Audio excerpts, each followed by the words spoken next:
diyaaradan caalamiga ah ee Hala Airline ayaa maanta soo cagdhigatay garoonka diyaaradaha aadan cadde ee magaalada Muqdisho. Dhammaan Soomaali weyno hora loo soconaya wala soconaya hora loo soconaya wala soconaya dhammaan Soomaali weyno hora loo soconaya wala soconaya hora loo soconaya wala soconaya ku dakaya diyaaradaas.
rabaa inaan u mahadceliyo xirfadlayaasha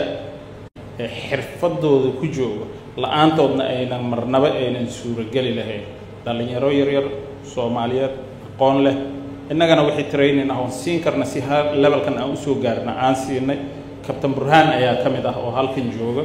oo la'aantiis runtii aynan marnaba suuragal aynan noqon lahayn in aan maanta 6 Oscar aan soo celino suuragal ma noqon lahayn magacayga oo ah Captain Burhan Daahir Bade ahna maareeyaha qaybta operationka ee civil aviationka maanta waxa sharaf noo ah in aanu ku guuleysanay oo chance noo noqotay in aan noqono teamka ku guuleystay inay hirgeliyaan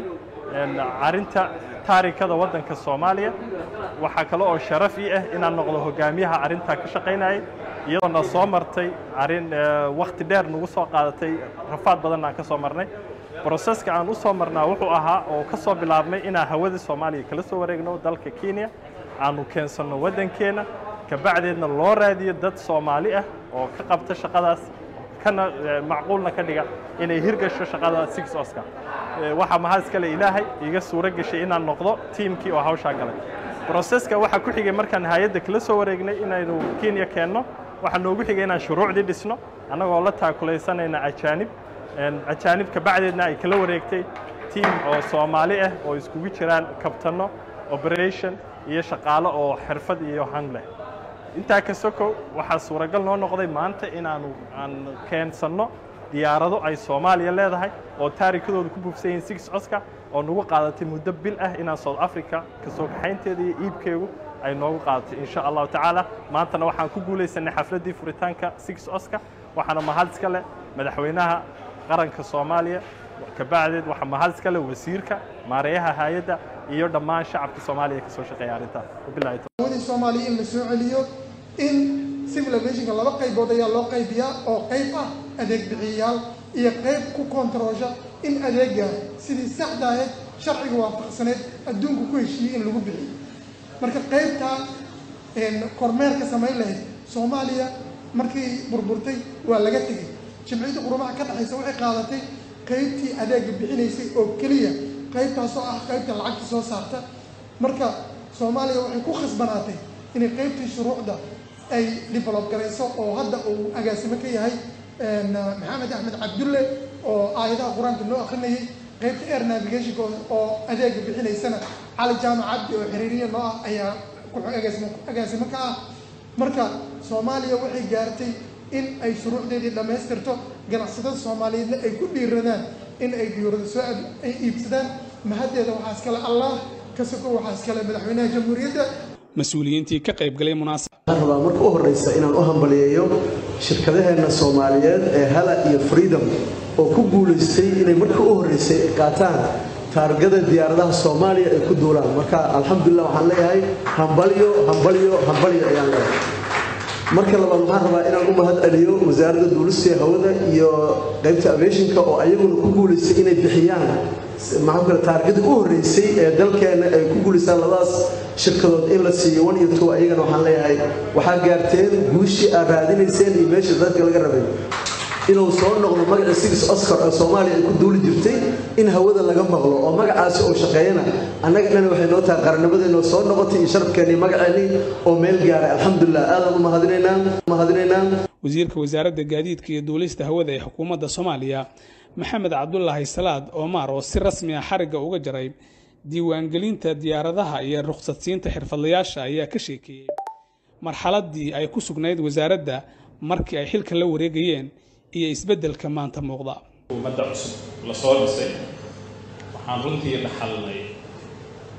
hawo Soomaaliyeed oo waddanka dibadiisa laga maamulo waxaan dhaxalnay dhaqaalihii naga soo geli jiray hawada Soomaaliya oo ku jira gacan hay'ado kala duwan oo ka tirsan United Nations waxaan la wareegnay shaqaale Soomaaliyeed ee ajnabi isugu jira oo u shaqeeya hay'ad kale oo ka madax bannaan waddanka alxamdulillah badarkiisa maanta hay'addu meesha ay marayso duulista rayidka meesha ay marayso maanta wadarkiisa waxaan maanta u dabaaldegaynaa marka laga saaro waxyaabihii hore ee aan soo marnay in dowladda Soomaaliya ay maanta bixiso registration diyaaradii ugu horeysay oo rakaab ah sida maareeyaha uu sheegay rakaab qaado diyaaradii hore ee uu sheegay ee Moori uu ku duuli jiray diyaarad private ah oo dad qof qaaday diyaaradii ugu horeysay ee rakaab ah ee ka shaqeynaysa waddanka gudihiisa iyo dibadiisa ee dowladda Soomaaliya ee register gareyso ayaan maanta u dabaaldegay soo bilaabo xornimadii Soomaaliya ilaa maanta oo taariikhdu tahay 12 bisha 2021 waa nasiib waa farxad shirkadda ay farxad u soo tahay ambare 120 maanta laga jarayo xiriga laga jarayo oo ka jarayo wasiir Omar iyo agaasimaha Ahmed Macalin agaasimaha guud Ahmed Macalin qaybta aviationka ambareedaas 120 ambareeyo kale oo 120 ah ayaguna waa 3 kalentood ilaa middan 4 isku noqonayaan afartaas noqon doonaan gudaha waxay ka shaqeyn doonaan gudaha Soomaaliya ilaa afartaas diyaaradood diyaarad ay ahaan doonaan ambareeyo afartaas mana waxay ahaan doonaan afar ambareeyo 120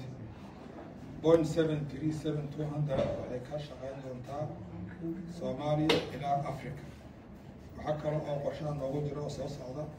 Airbus 320 hal xabo airbus 321 laba xabo total 3 ay isku noqonayaan airbusyaasha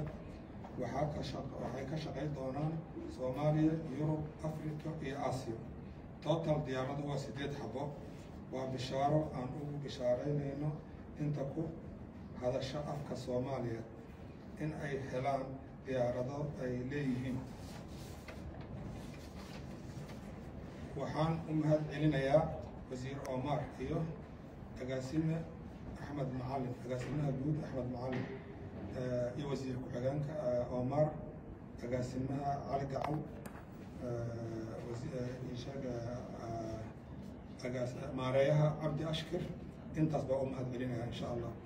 maareeya Cabdi Ashkir, ku-xigeenadiisa Baydaruus iyo dhammaan shaqaalaha kala duwan ee airportka oo u taagan habeen iyo maalin intaba u mahad celinayaa. waxaan kaloo mahad celinayaa gudoomiyaha guud ee xogta ganacsiga Kabayre, isna waa u mahad celinayaa. bahda saxaafadda waa u mahad celinayaa. ugaaska guud, ugaaska dhaqanka waa u mahad celinayaa isagana. dhammaan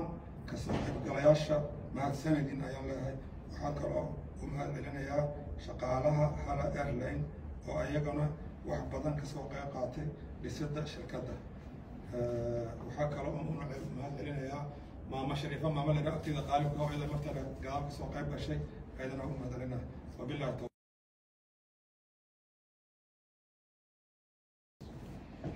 والله هوشان مدة إلى لبس سنة أيام صدق بس عني وقت يدي هرب ما أنا هنيين إن أنت تارجت عن هنا وصومال إلا هاي وعن كفكرين إن ضلال كان جلس كنا لا أنكر هذين إلا يوروب حتى أفريقيا حتى صد أفريقيا كسور هذين وان كسور هنا لكن فرصة عن وهيل كرنا إذا إن أنت تارجت صومال هنا وهيل كرنا وعن نوقف عن إن أنت تارجت صومال عن هنا وعن كل أقسم هاي ضلك صوماليا إنه أباهي هاي سيرفيس وديارة إنه أباهي أو عبارة تبدأ يبرز بدأ أو كجرا أنت سنوات صعنا. آخر شيء ما بيعمل.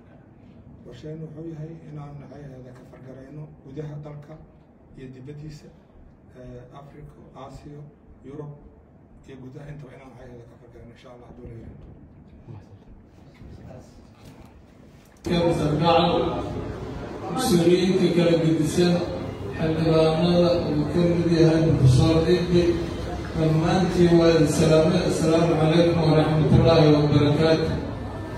سلام كذي برونتي أنا ما فرحان قال أي نوتها شرف بدن أي نوتها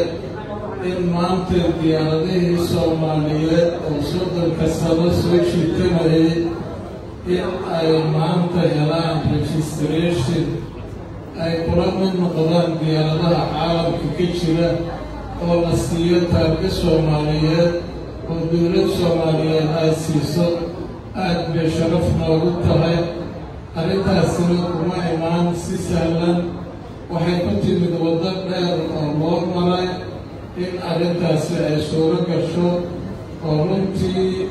ugu dambaystii uu ku guulaystay wasiirka gaadiidka Masar Omar iyo hay-adda boolista. dadaalkaas faraha badan ay ku timid oo uga mahad celinaynaa. waxaan kaloo rabaa inaan u mahad celiyo milkiilayaalka Soomaaliyeed oo iskale labadan shirkadood oo Freedom iyo Hala oo runtii u bareeray inay maal geliyaan sektarkan aan ka midka nahay oo ay u quuraan hanti fara badan inay geliyaan si ay ula mid noqdo dalku uu ula mid noqdo dalalka kale oo caalamka ka jira oo ganacsatadiisu ay u quuraan inay maalgeliyaan sektarkan. ayagana waa u mahad celinayaa.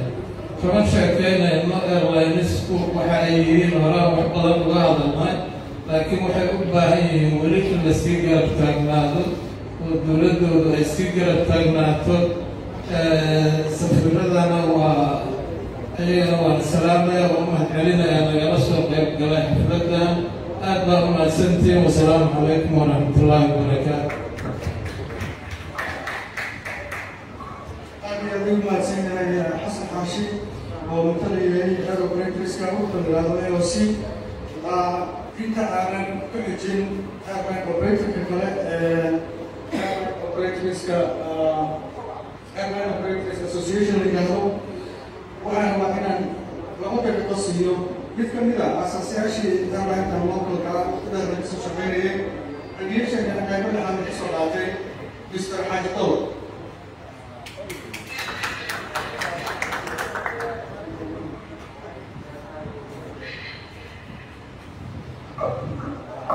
mahadsan yahay agaasimo xogeenka. waxaan salaamayaa dhaqanka ugaaska wasiirada safiirada wasiir ku-xigeenka xildhibaanada oo ugu horeeyo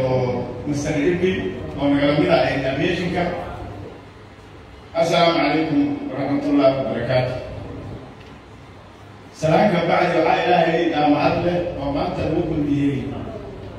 airportka international Aadacadde annagoo ka hadlayna ama isu sheegayna diyaarad registration magac Soomaali qaadanaysa 30 sano la soo dhaafay aanan la arkin. maanta ilaaha mahad leh hadduu lagu kulmiyey.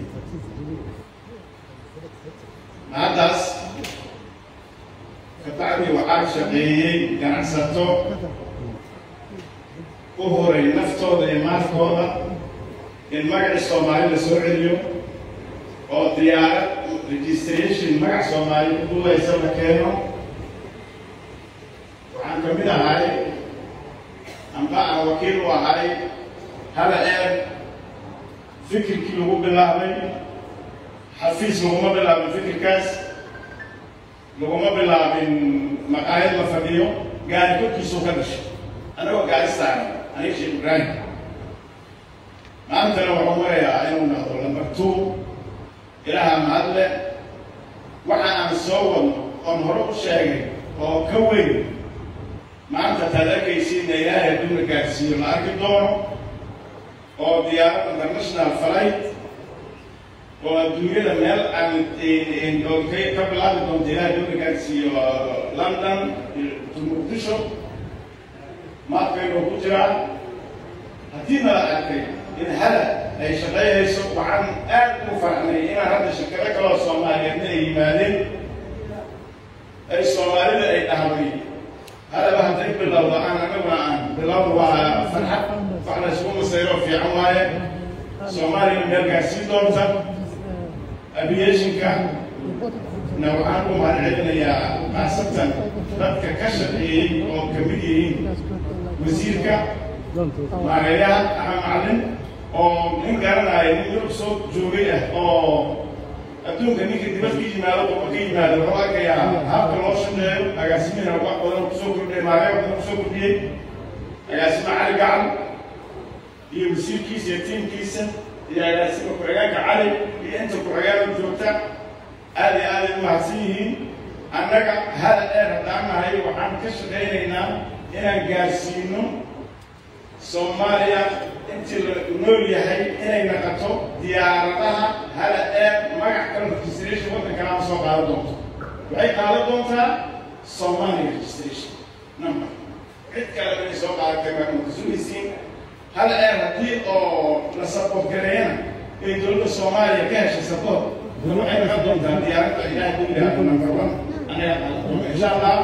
waana mahadsantihiin. dowladdu waa mahadsan tahay, mas-uuliyaddu waa mahadsan yihiin. intii ka qayb qaadatay maanta kasoo qayb gasha waa mahadsan yihiin oo waa mahadsantihiin. aad iyo aad ayuu mahadsan yahay Xaaji Dawr. markana waxaan rabaa inaan podium kusoo dhaweeyo xildhibaan Cabdiraxmaan Bibi, isla markaana wakiil u ah Airline Association-kaas aan hore usoo sheegay. welcome xildhibaan. بسم الله الرحمن الرحيم. والصلاة والسلام على رسول الله.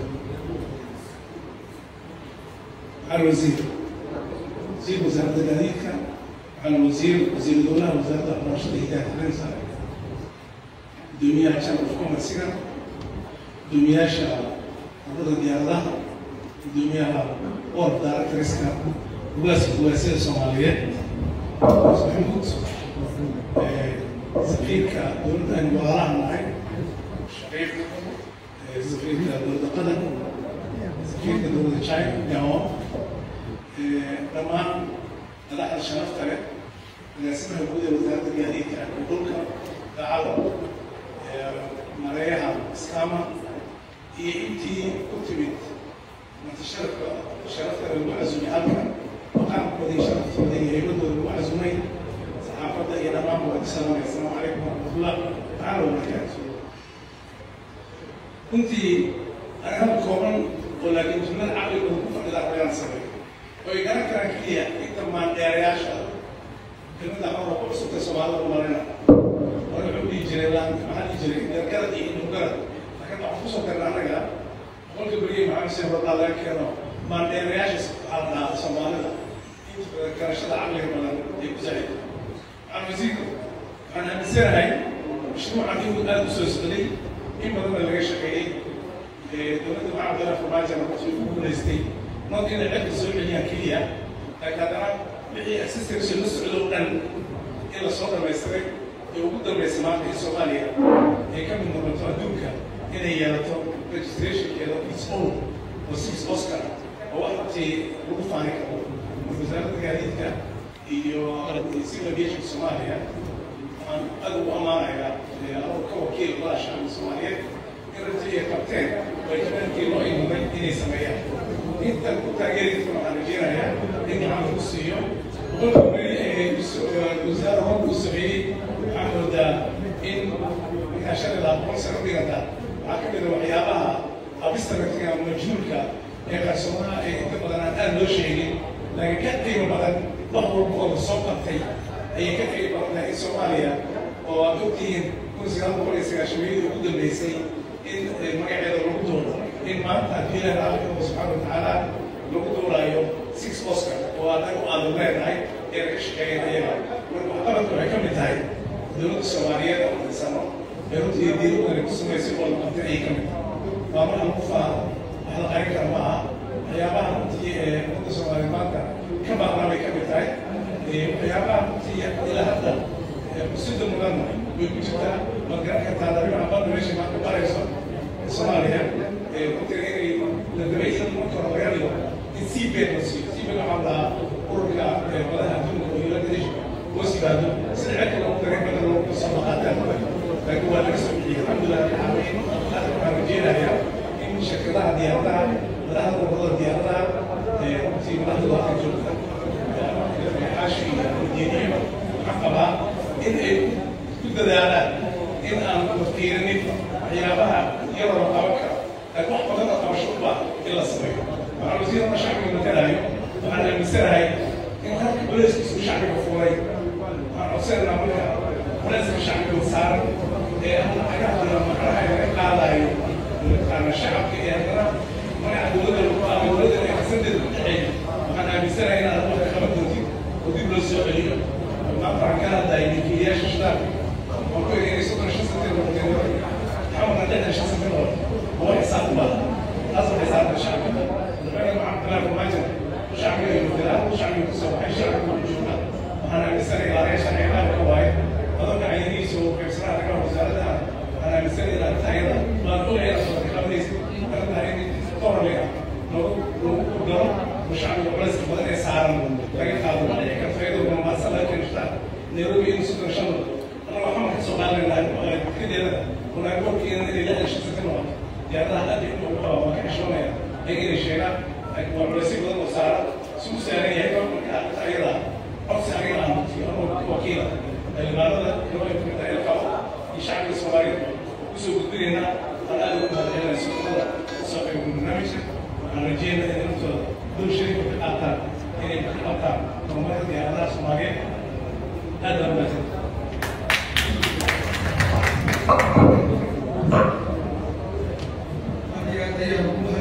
xildhibaan ibni waxaan jecelahay inaan ka tegin aan ka tegin oo doorka mudan ee dhulka ganacsigu ay ka qaadatay qoysaska lasoo wareey lasoo soo gaaray halkan sidaa darteed waxaan jecelahay inaan gudoomiyaha dhulka ganacsiga hadda aan siiyo si aan gabagabada barnaamijka u wado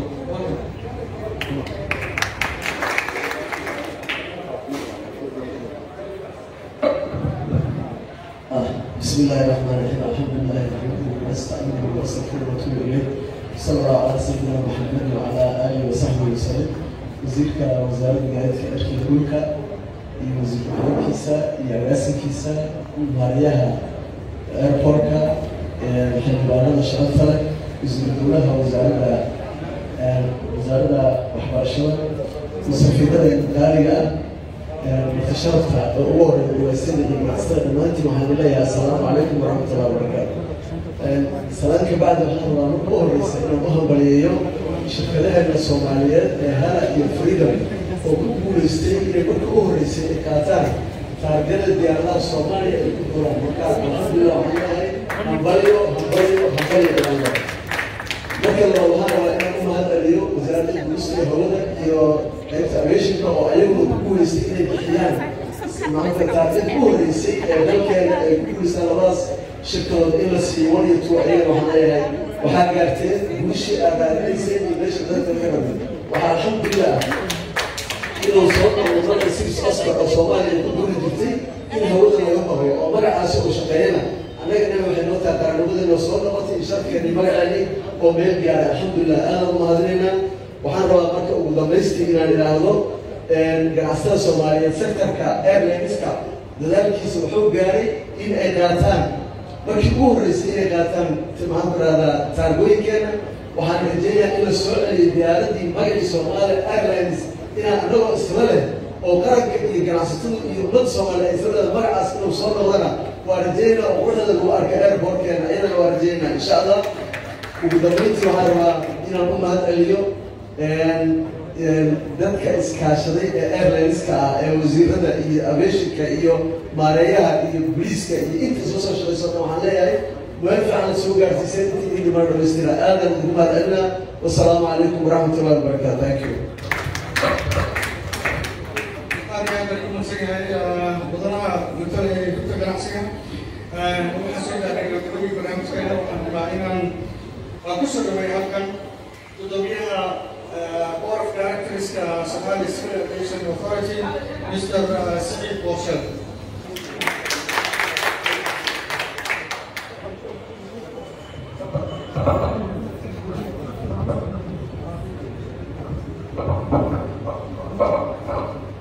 بسم الله الرحمن الرحيم. وزير وزارة جديدة مستر عمر وزير الدولة وزارة التعليم السري xildhibaanka gaaska Soomaaliyeed gaaska Maxamed xildhibaanada kale safaaradaha hay'adda guulista agaasimaha guud Axmed Macallin iyo ku-xigeenadiisa ku-xigeen iyo maareeyaha airportka bashir iyo ku-xigeenkiisa Idruus iyo shirkadda fiiladaha oo maanta halkan intii la siiyey laysanka iyo shirkadda laftigeeda hay'adda laftigeedu iyadoo mas-uulka ka ah oo xasan xaashi madaxda ka yahay iyo maxay ahayd safaaradaha iyo eeshana farmada PIB-da mas-uuliyiinteeda iyo shirkadaha shidaalka shuba dowladaha kulli dhammaan waxay ku saacadeen qalabka sida miidiyaha howlisu waa dheeryahay waxaan leeyahay waxaan ku salaam assalaamu calaykum waraxmatullahi wabarakaatu hada salaad warku waa kooban yahay maanta waa maalin taariikha waa maalin ka turjumaysa hawshii Soomaaliya hawada burburtay waa qaaday ilaa iyo in laga soo raray shaqaalaheedii Kenya laga soo raray kulligood dalka lagu soo celiyey wixii sharci la lahaa oo kala tana kulli hore loo soo dhamaystiray aad iyo aad baan gaar ahaan ugu ammaanayaa wasiirka hawsha weyn oo ka qabtay oo dhib badan ahay oo dad badan baa ka uunqan yihiin laakiin dhamaystirkeeda si sharaf lagu siiya airportkan ay waa kaaga mahad celinayna waxaan leeyahay maanta ganacsatada halkan hal iyo freedom waxay tahay taariikh cusub 6 Oscar ama 6 Oscar in maanta dalka gudihiisa lagu siiyey maanta waxay ka dambeeyaan xor baynu nahay iyagana laba isdhigan yaan maxay ahayd ganacsatadana waa ku dhiirigelinaynaa inaad soo gashaan inta kaleetana yimaadaan shirkado waaweyn baa jiray oo hadda ka hor hala iyo freedom jiray iyaga waxaan leenahay soo dhowla hawshiina wada waxaana leeyahay dhanka xarunta maanta boorka waxaan ku faraxsannahay in la kaamilay anagasi waxaan ku nimi barlamaan sharcigii hay-adda haddaanay ku jirin boorkana waxbaa ka dhinaan lahaa marka gaar ahaan madaxda qaranka ugu horreeyay madaxweynuhu oo ku jiro ra-iisul wasaaruhu oo ku jiro maxay ahayd baarlamaanku oo wasiirku ku dambeeyey haddii aan la samayn dhamaystirka xadhiggaas silsiladaas waxbaa dhinaan lahaa marka gobolka taariikhda uu leeyahay waxaa leeyahay maanta wasaaradda gaadiidku iyadoo civil aviationkeedu isku duwan yihiin aad iyo aad ayaa maanta soomaaliya marwar kale bay ahayd dadku waa tartamayeen ilaa iyo waxaan filayaa 2040 tartan baa jiray waxaa qaba kaalinta koowaad inay gashay wasaaradda gaadiidku wixii xaq dibad ka jiray dowladda ha noqdeen sharci ha noqdeen magac wax kasta noqoto goromada in la haleeyo waxaan filayaa inay buuxdo oo ay ku diyaargarowday in soomaaliya maanta ay tahay soomaali oo malo kale marti u noqonayo waxaan qabaa waxay soomaalinimadu waa ka weyntahay shaksiga iyo meesha lala aadayo haddii anigu maanta la yidhaaho siciid waxaa laga yaabaa in la yidhaho siciid wuxuu ku hadlayaa ku ammaanaya waxa dabta adin garan kara malaha waa u soo galanay rinka horeeya waxaad soo qabtay waa wax la isku dhibayahay maanta se ammaanteeda iyo mudnaanteeda waxska dowladda madaxweynaha ku yahay maxamed cabdullaahi farmaajo waana jeclay maanta in isagu halkan uu joogo oo furo oo legsigaas u qaato laakiin wakiilkiisa wasiirkaa joogaan marinaya anu nin hadal laga maaragtay xoogaa baxasha lalaciyo ba yihiin tooska u jeclay loo abaano maantana waxaan siinayaa rinka ku dhiiraday oo freedom iyo halab ganacsatada iskale oo leeyihin waxay leeyihiin oo yidhaha loo shaqeeyay waa mahad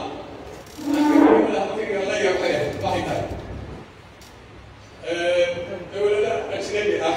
baa inala joogan oo had iyo joor inoo yimaada waxaan ku xisaabtamaynaa inaan inagu qaranka dalka iska nahay leh nahay sharciga waxaa dowladaha ah inaga marti inoogu noqonayaan waxayna ayaa ka horeeya waxooda marka calaa kulli xaal haddaan nahay oo ah madaxa boorka anagooda ku hadlaya waxaan leeyahay freedom iyo muxuu ahaa hala aad iyo aad oo mahadsantihiin wasalaamu calaykum waraxmatullahi wabarakaatu aad iyo aad ugu mahadsan yahay gudoomiyaha board of directors of Somali Civil Aviation Authority Mr. Said Marshall waxaan soo gaarnay gabagabadii barnaamijkeena halkan u magacaabnaa daahfurka diiwaangelinta diyaaradaha Soomaaliyeed iyo ruqsadsiinta waxaan jeclahay inaan halkan ku yeero marka maarayaha guud ee hay-adda duulimaadyada rayidka Mr. Ahmed Macalin Xasan.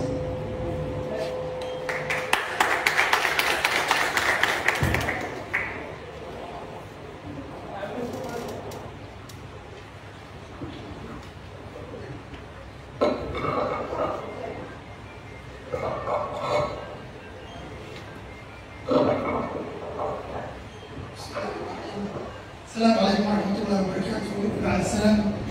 وزير كجانب كي يدرس تهودا وزير دولها وحبرشة التعليم السري اللي ما تبي سفير رضا وضمن صاحب كناي أمستر حمزة حسن iyo أمستر China dhaqanka ugaas maxamuud cali ugaas rugta ganacsiga saaxiibkan gameere dhammaan bahda aviationka oo ay ugu horeeyaan ku-xigeenada hay-adda duulista rayidka Soomaaliyeed board of directorska gudoomiyaha saaxiibkan wasiir Saciid Marshall agaasimaha guud ee wasaaradda gaadiidka iyo duulista hawada airline operatorska iyo ganacsatada Soomaaliyeed maalgeliya wadankooda ku dhiiraday inay $1 million wadankooda geliyaan dowlad kusoo iibiyaan iyagoo rajo ka qaba inay waddankooda diiwaangelin ka helaan dhammaantiin mar labaad assalaamu calaykum waraxmatullah. marka la yidhaah dayuurado marka la yidhaah laba qaybood ay u kala baxaan. qayb waxaa la yidhaha flag carrier oo waa qaybta ay leedahay waddanka uu leeyahay, calanka waddanka u dhugsan yahay, magaca waddankana ku duuban. qaybna waxaa la yidhaha general aviation oo waa kuwa ay leeyihiin ganacsatada iyo private sectorka ay leeyihiin. Soomaaliya inta taariikhda jirto oo jamhuuriyad Soomaaliya la yidhaah kama jirin waxa la yidhaha general aviation oo ay leeyihiin private sectorka. waxaa la sheegay oo keliya hal dayuurad oo uu isagu ku duulo isagu leeyahay nin talyaaniya oo la yidhaha mooli. dayuurad kale oo Soomaaliya laga diiwaangeliyey oo baasenger qaada oo taariikhda la xusaa intii jamhuuriyadda Soomaaliya jirtay ma jirto. dayuuraddii ugu horreeyey waxaa keenay mulkiilaha Xaaji Ibraahim Hale Airline. waxaa kaloo keenay shirkadda Freedom Airline oo dayuuradaha iyadu hore u lahayd, laakiin because of civil aviation Soomaaliya ama hay'adda duulista oo aanay u dhammaystirnayn shuruucdeedu waddan derisa diiwaangelin ka haysatay. marka isagana waxaan ku ammaanayaa inuu noqdo ninkii ugu horreeyey, ganacsadii ugu horreeyey ee ku dhiirada isagoo waddan derisa ka wata taargo inuu dayuuradiisa u soo dhigo jacaylka waddankiisa awgiis oo dayuuradiisii go'aansaday inuu ka fujiyo taargadii ajnabiga ahayd, baasaboor Soomaaliyeed uu siiyo dayuuradiisa. xambali ayaa leedahay Freedom Airline. intaa kadib waxaa jira hay'adda duulista rayidka Soomaaliyeed markii uu madaxweyne Maxamed Cabdullaahi Farmaajo la wareegay waddanka maamulkiisa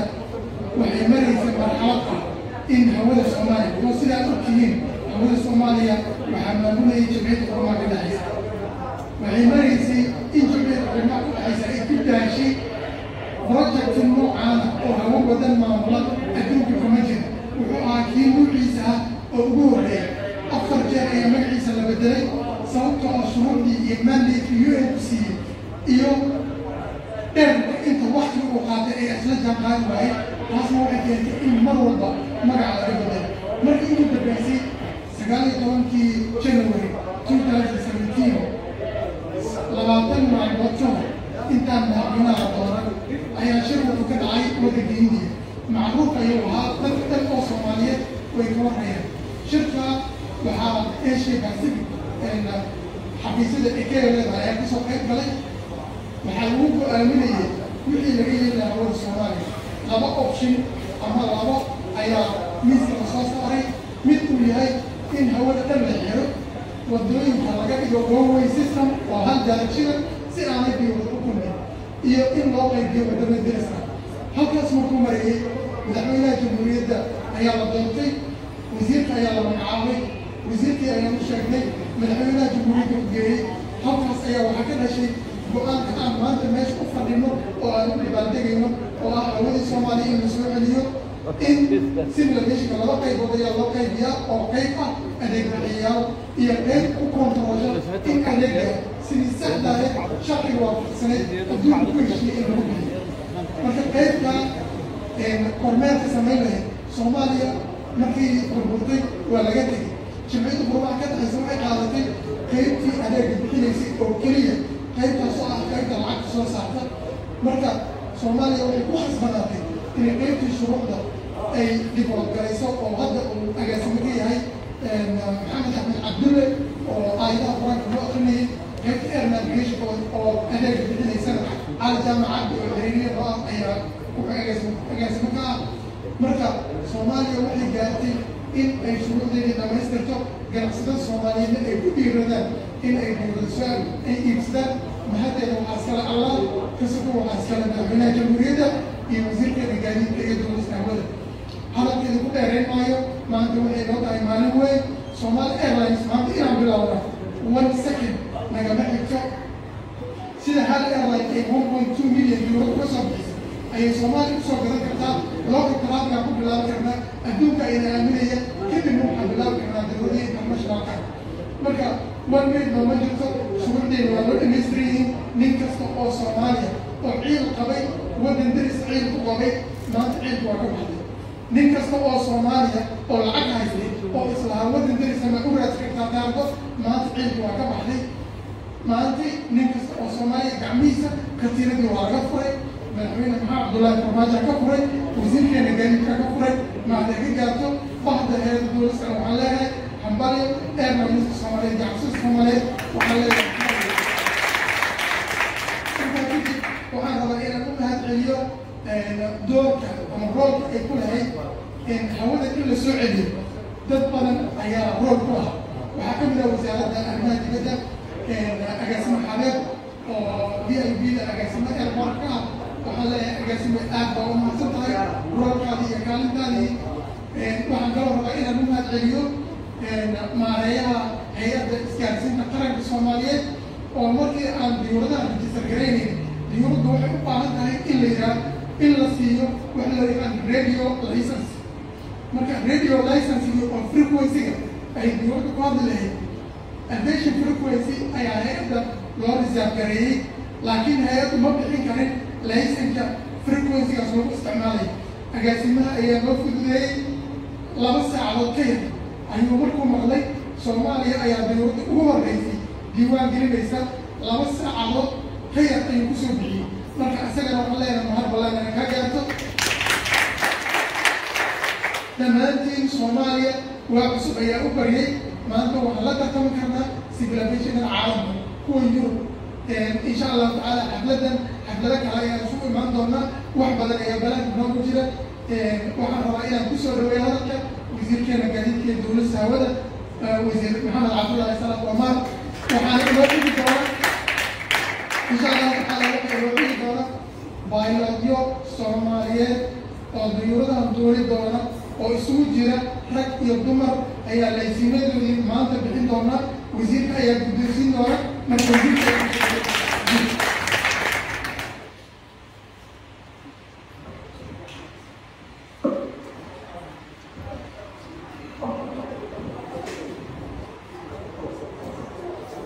بسم الله الرحمن الرحيم.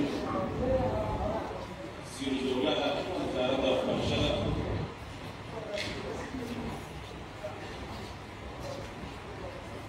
الجماعة نظر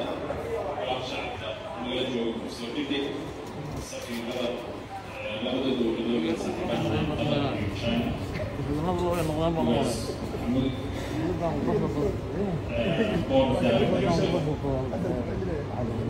xogta ganacsiga walaalkeen gabayr ganacsatada Soomaaliyeed ku howlan dhinaca aviation-ka maareeyaha hay-adda duulista rayidka Soomaaliyeed agaasimaha cabdi ashir maamulka droonka ku-xigeenada 3 ku-xigeen hay-adda duulista rayidka Soomaaliyeed dhammaantiin waa idin salaam calaykum warahmatullahi wabarakaatuh sanadkii 2017 markii xukuumadda cusub la soo dhisay waxaan runtii la xalnay hawo Soomaaliyeed oo waddanka dibaddiisa laga haabo waxaan xalnay dhaqaalihii naga soo geli jiray hawada Soomaaliya oo ku jira gacan hay-ado kala duwan oo ka tirsan United Nations waxaan la wareegnay shaqaalo Soomaaliyeed ee ajnabi isugu jira oo u shaqeeya hay-ad kale oo ka madax bannaan waddanka alxamdulilah aad arkaysid maanta hay-addu meesha ay marayso duulista rayidka meesha ay marayso arkaysid waxaan maanta u dabaaldegaynaa marka laga saaro waxyaabihii hore ee aan soo marnay in dowladda Soomaaliya ay maanta bixiso registration diyaaraddii ugu horreysay oo rakaab ah sida maareeyaha uu sheegay rakaab qaado diyaaraddii hore lagu sheegay oo buuriga ku duuli jiray diyaarad private ah oo dad qof qaadee diyaaraddii ugu horreysay ee rakaab ah ay ka shaqeynaysa waddanka gudihiisa iyo dibaddiisa ee dowladda Soomaaliya ee register garayso ayaa maanta u dabaaldegay waxaa kaloo u dabaaldegaynaa in xirfadlayaasha injineerada baylotyada civil aviation dadka ka shaqeeya waddanka garoomada intaba in maanta dowladda Soomaaliya ay siin karto shahaadadaas oo laga aqoonsanayo meel kasta oo caalamka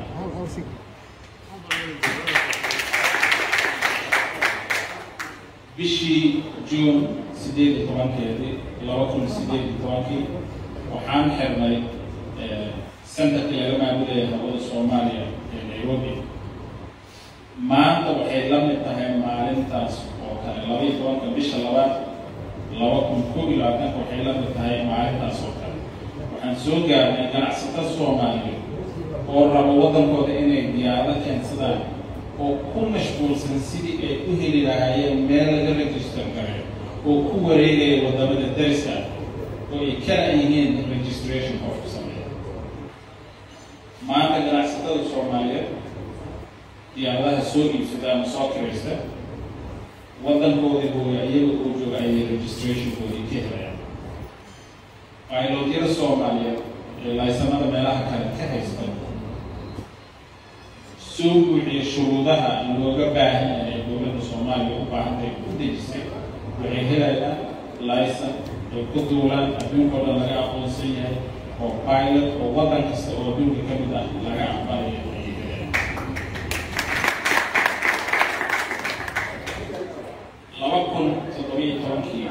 mar aan la kulmay shaqaalaha u shaqeynaya Soomaali Airlines waxa ugu horeeyay weydiiyeen waxay goorma soo noqon doonaan 6 Oscar maanta taaganahay 6 Oscar u soo laabtay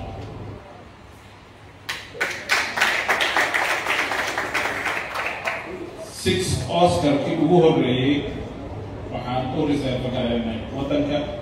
qayb ka mid ah Soomaali Airlines ayaa loo register gareeyay laakiin British shirkadda Hala iyo Freedom waxay ka qayb qaateen soo celinta 6 Oscar waxayna uga qayb qaateen shirkadda Freedom oo ka register garaysan wadan weyn oo dariska ah oo civil aviationkiisu dhisan yahay ayaa waxay go'aansadeen inay soo xiraan ay dib ugu celiyaan laysankoodii oo yidhaahdeen waa mahadsantihiin maanta wadankeena ayaa registrationkii bilaabay oo la aqoonsay isagan ka qaadanayna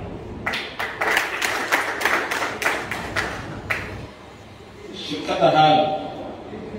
diyaaradii ugu horreysay ma aha ay keenaan laakiin waxay hakad geliyeen soo iibsashadii diyaaradaha ilaa iyo shuruudihii annaga naga rabay dowlad ahaan aan soo buuxino si ay diyaarad aan u register gareyn karo markii aan u sheegnay inaan diyaaradaha hadda register gareyn karno oo waxyaabihii nalooga baahnaa international oo dhan aan la kulannay ayay diyaarad soo iibsadeen kuwa kaloo badanna way soo iibsanayaan dowlad garaad allahu akbar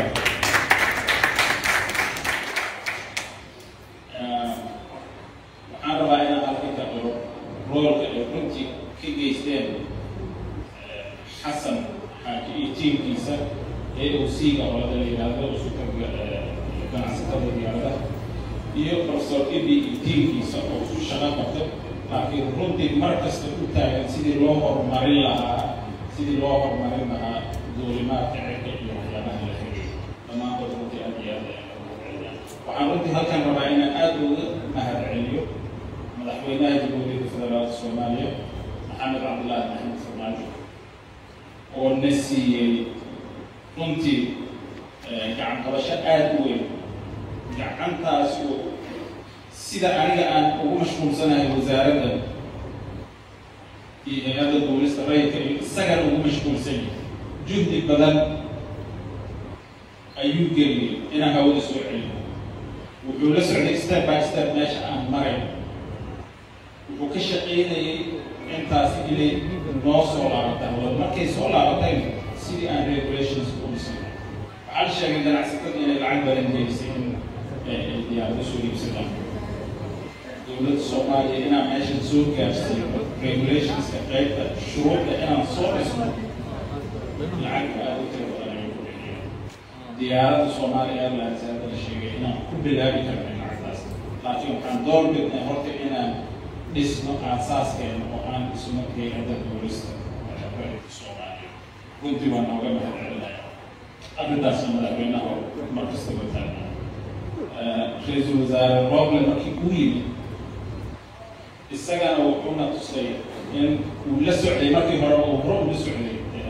hay-adda duulista rayidka iyo meesha aan marayno haddana ilaa iyo maantadan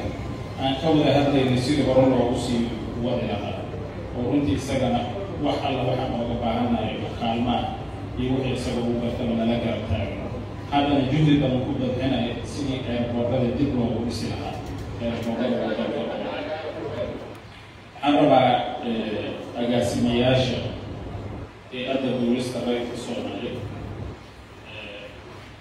uu ka mid yahay saciid cali jaamac iyo cabdulle inaan runtii aan u mahad celiyo ayaan runtii rabaa waxaa kaloo rabaa inaan u mahad celiyo xirfadlayaasha maanajarada iyo daartarada midnaba ahayn ee xirfadooda ku joogo la-aantoodna aynan marnaba aynan suurageli lahayn dhalinyaro yaryar soomaaliyeed oon leh innagana waxay training aan siin karna si levelkan aan usoo gaarna aan siinay kabtan burhaan ayaa ka mid ah oo halkan jooga oo la-aantiis runtii aynan marnaba suuragal aynan noqon lahayn in aan maanta 6 Oscar aan soo celino suuragal ma noqon lahayn waxaa jooga rag iyo dumar tiro badan farxiyo oo hadda ka mid ah board of directors ay ka mid tahay gabdhaha iyo gabdho kale oo tiro badan oo aqoon u leh civil aviation u jooga waddankooda oo ku investigareeya iyagana ay jiraan waxaan rabaa inaan runtii aan ku mahad celiyo maamulka airportka maamulka airportada kale ee aan isku xiranahay ee waddanka oo dhan waxaan halkan ka qorayaa in madaxweynuhu uu ahmiyad ballaaran siinayo sidii airportada loo dhisi lahaa ra-iisul wasaarahana ay runtii ay arrintaasi ka midaysan yihiin civil aviationka meesha ugu wanaagsaneed ee soo gaari karo ayuu hadda soo gaaray qalab ahaan waxaan ka horeynaa wadamada deriska iyo wadamo badan ayaan runtii ka horeynaa dadka liidgareynaya ku jirnaa shuruucdiina maanta ayaa waxaan taaganahay meesha ugu habboonay oo diyaarada 6 Oscar ku duulayso ay ka qaadan karto permit wadamada kale waxaan rabaa ganacsatada soomaaliyeed ee diyaaradaha ka shaqeeya inaan u sheego in aan dib ugu noqon doono heshiisyada aan la leenahay bilateral air service agreement-iga aan la leenahay wadamada kale si diyaaradaheena ay u helaan xuquuqda aan siina diyaaradaha kale oo kale si adduunka muheshiina aan ka shaqeynaya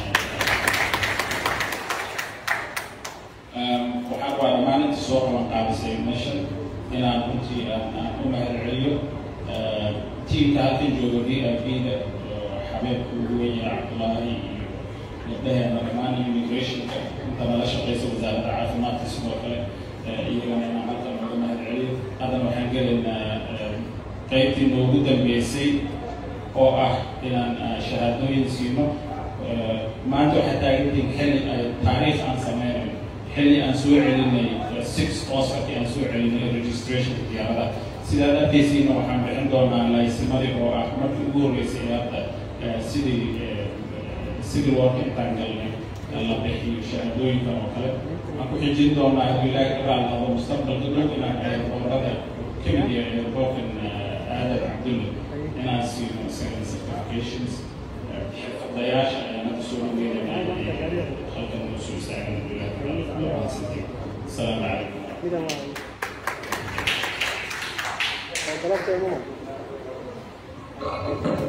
waxaan jeclaan lahaa maarey ku-xigeenada hay-adda duulista rayidka soomaaliyeed agaasimo guud cali gacal inaad stageka nooga soo dirtaan maarey saciid maarey cabdulle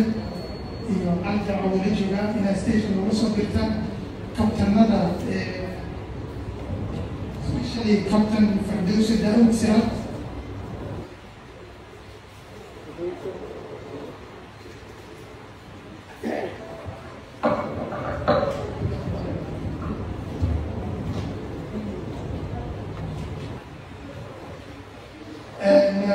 waxaan ku bilaabeynaa insha Allah tacaala laysanada kabtanada la bixinayo gabadha Soomaaliyeed kabtan Firdawsi Daawud Siraad wasiirka gaadiidka ayaa siinaya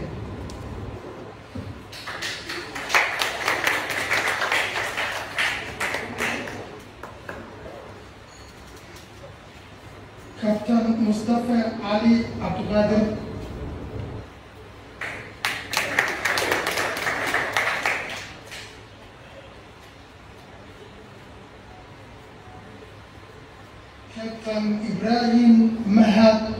guulo.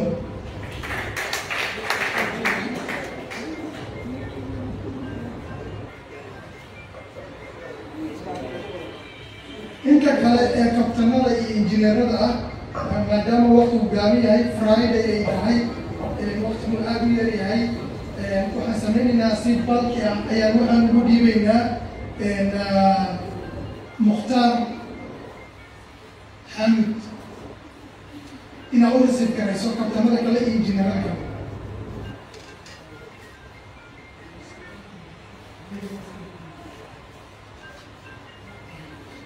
intaan kale waxaa iska leh kabtanada iyo injineerada shirkadda Freedom Airline maadaama Mukhtaar uu yahay wakiilkii Freedom Airline asaga ayaa u qaaday markaa hadduu leeyahay congratulations captain. intaa kadib waxaa eventkii gabagaba ayuu noo marayaa. Once again I want to thank the ambassadors from the friendly countries, Qatar and China, especially our friend from China. We would like to share with you the celebration of Lunar Day in your country. Thank you very much. حفلتي كاسين لوكو كانتاي gabagabadii waxaan rabaa inaan u mahadceliyo Maaraya Saciid oo xafladan noo soo organise gareeyay. waa Maaraya ku-xigeenka hay'adda duulista rayidka Soomaaliyeed ahna agaasimaha eerboorada waddanka oo dhan. waa ninka ugu fadhino waddanka inuu horumariyo. mar labaad waxaan rabaa inaan u mahadceliyo oo ayadoo hore wasiirka ugu mahadceliyey Kabtan Burhaan oo la-aantiis aanay suurtagal noqoteen in Soomaaliya ay dowladda mustaqbaleyso. xafladeena waa inoo xiran tahay. wasiirku waa inoo ogolaaday xafladii waa inoo xiran tahay. dhammaan dhaqanka iyo kasoo qaybgalayaasha mahad ballaaran ayaa idiin soo jeedinaya. wasalaamu calaykum waraxmatullahi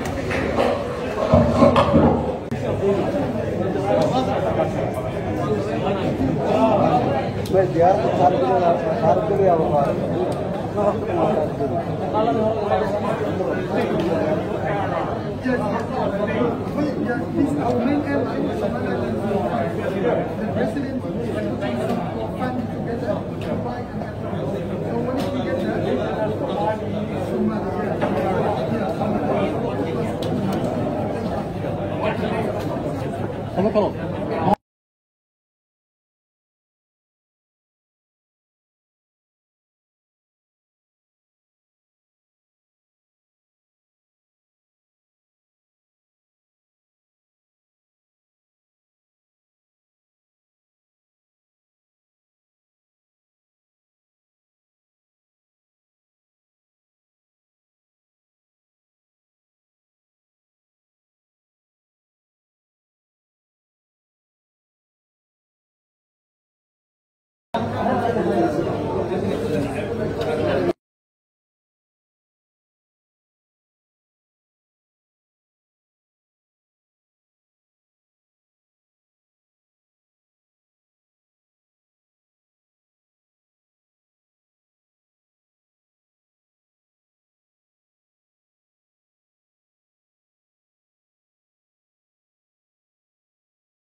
Thank you.